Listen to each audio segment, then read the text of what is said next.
Pasintabi po mga kapuso, kalunos-lunos ang sinapit na isang batang babae sa Caldigas, Samar. Nilapas siya ng 4 na aso. Paano nangyari ang pag-atake at ano na ang kanyang lagay?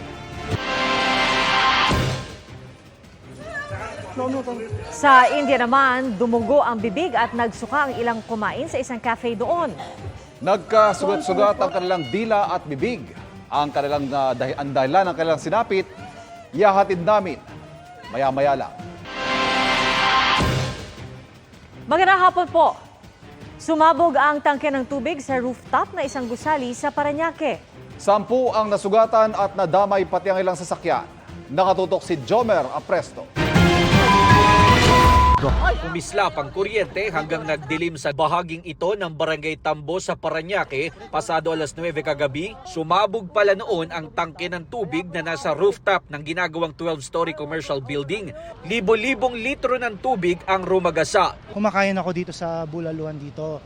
Yung putok, akala ko may sumabog na bomba or something kasi malakas. And then mga 2 to 10 seconds later, may second explosion which was yung transformer.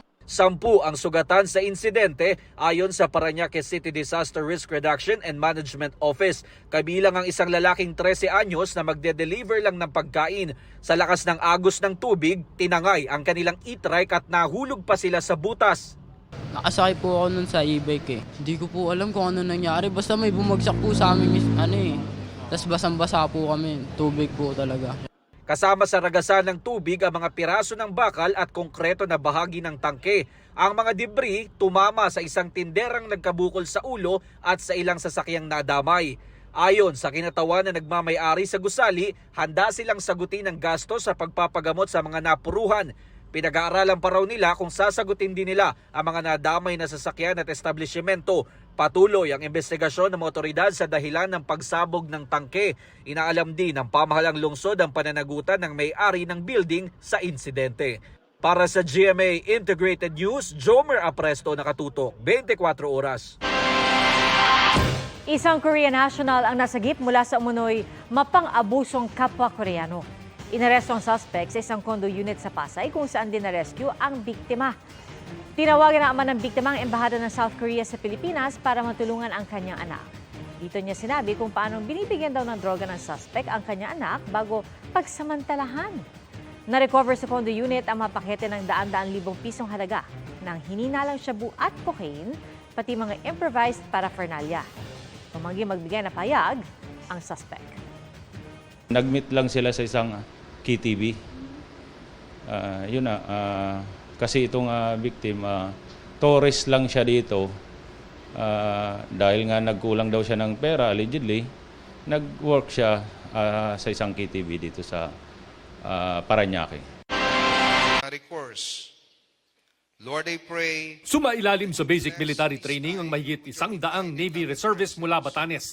Alinsunod sa utos ng Department of Defense na patibayin ang pagbabantay sa hilaga ng Luzon, kasama sa pagsasanay ang rifles at combat training at ibang doktrina ng mga sundalo.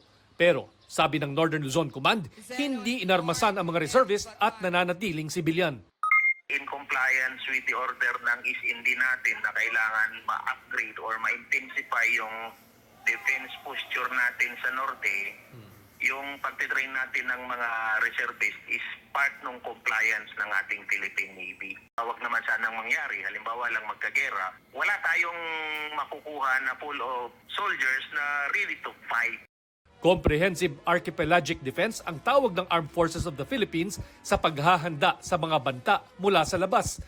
Malayo man daw sa Batanes ang mga bahagi ng Exclusive Economic Zone ng Pilipinas kung saan pa ulit-ulit ang pangaharas ng China, mainam daw na maging handa.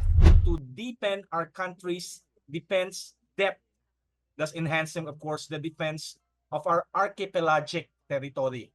This is, of course, in line with the realization that, number one, we have an external threat in the form of a very expansive and coercive power up there that happen to have the largest navy in the world. Ayon sa maritime security expert na si Ray Powell, nitong Huwebes sa Baho de Masinloc, 21 oras o halos isang araw ang pagharang, pagdikit at paghabol ng 2 China Coast Guard vessels at 4 na Chinese maritime militia ship sa BRP Malabrigo.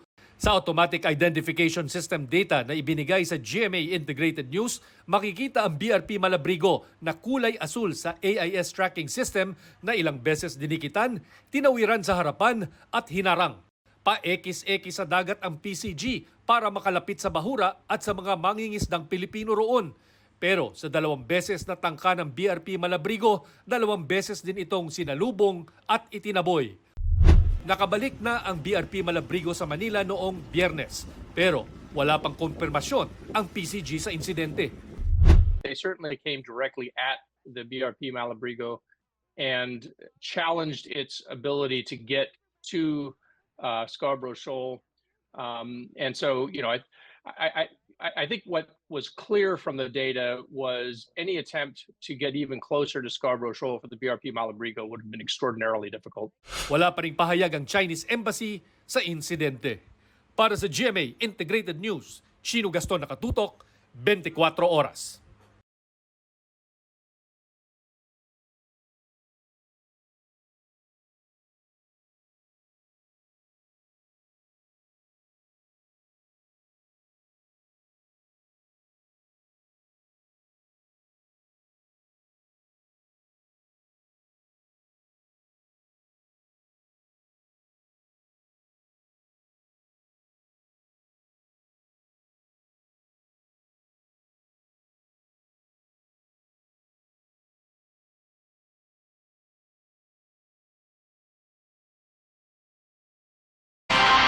Bukas na ang simula ng Ramadan o buwan ng pag-aayuno ng mga Muslim.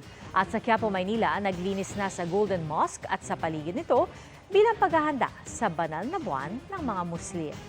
Bukod sa pagbabasa ng Quran, magkakaroon dito ng mga contest at iba pang Islamic activity. Sa Zamboanga City, inaabangan na ang moon sighting na hudyat ng pagsisimula ng Ramadan. Abala na rin ang ilang Muslim para sa iftar o yung kanilang pagsasaluhan sa gabi sa paglubog ng araw. Sa isang pahayag, sinabi ni Pangulong Bongbong Marcos na ipinapaalala ng Ramadan kung gaano kayaman ang kultura at relihiyon sa Pilipinas. Kinilala rin anya ang di matatawarang kontribusyon ng mga Muslim sa kasaysayan at pamanang kultura sa bansa. Maasa raw ang Pangulo na pagtitibay ng pagdaraos ng Ramadan ang ating relasyon sa mga Muslim at hihikayatin tayong magkaisa para sa pag-unlad. Mga kapuso, patuloy na tumutok sa mga balita. Mag-subscribe sa GMA Integrated News sa YouTube. Sa mga kapuso abroad, samahan niyo kami sa GMA Pinoy TV at www.gmanews.tv.